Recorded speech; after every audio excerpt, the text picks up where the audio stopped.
नमस्कार Kalyani kitchen it channel को आपण मानक बहुत बहुत स्वागत। आज मु बनाऊे ये गोटे स्वास्थ्यकर जलखिया। जदि आप बुझीपार सकाଳେ कौन करेंगे तो फटाफट बनला वाला ये जलखिया निहाती थे ट्राए करूँ। तो से मुझे नहीं जाइए अल्प मुग डाली। मुग डाली को भलरे धोई धाई गोटे घंटा बतुरिया को छाड़ीदबा।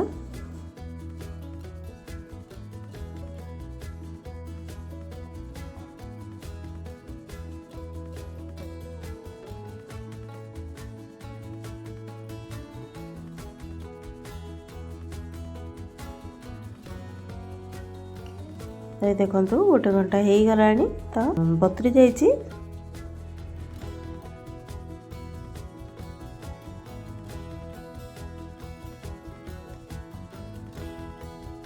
ग्राइंडर जार रे पकेबा।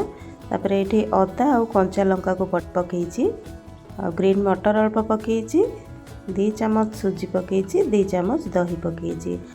आपण ये चाहिए रसुण भी पकई पारे। मुझे बिना पियाज रसुण रे बनाऊँगी तो अल्प पानी देकी टिके लुण दे दूची भलरे चिकन करी बाटी नहीं आसी।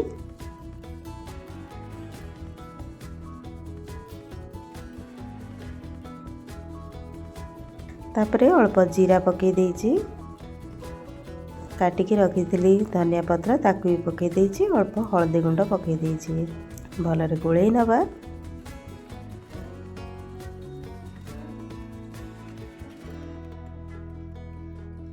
आको रखीदबा साइड रे।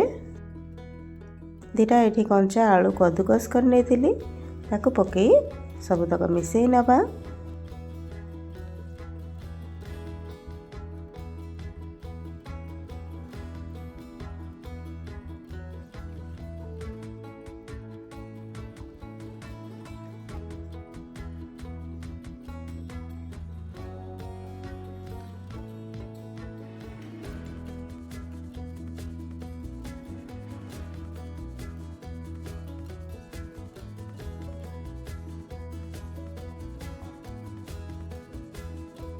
देखो मुझे सोडा भी पकईनी। आपड़ चाहिए सोडा भी पकई पारे आउ टिके भल फ्लफी पाई रिजल्ट पाई। तो मुझे गोटे पैन नहीं जाइए टिके टिके तेल मारिकी ता ऊपर गोटे गोटे डंकी रखी देइछि।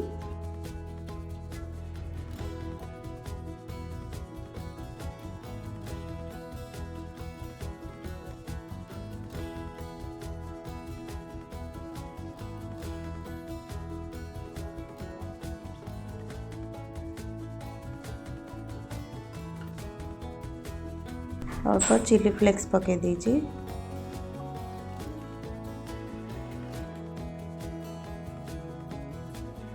मीडियम फ्लेम करिकी अल्प समय गोड़े नबा तापर लेउटई दबा।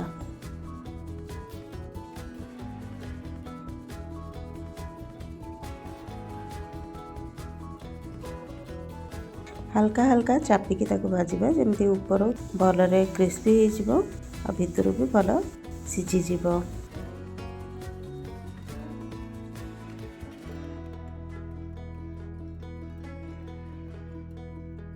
जदि मो वीडियो गुड़िक आपन को पसंद आसूची तो निहाती भावे लाइक कमेंट और सब्सक्राइब निहाती करंतु। तो मुझे अल्प टिके टिके तेल ता ऊपर मारी दूची।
ତ ଆଜି ପାଇଁ ଏତିକି ରହିଲି।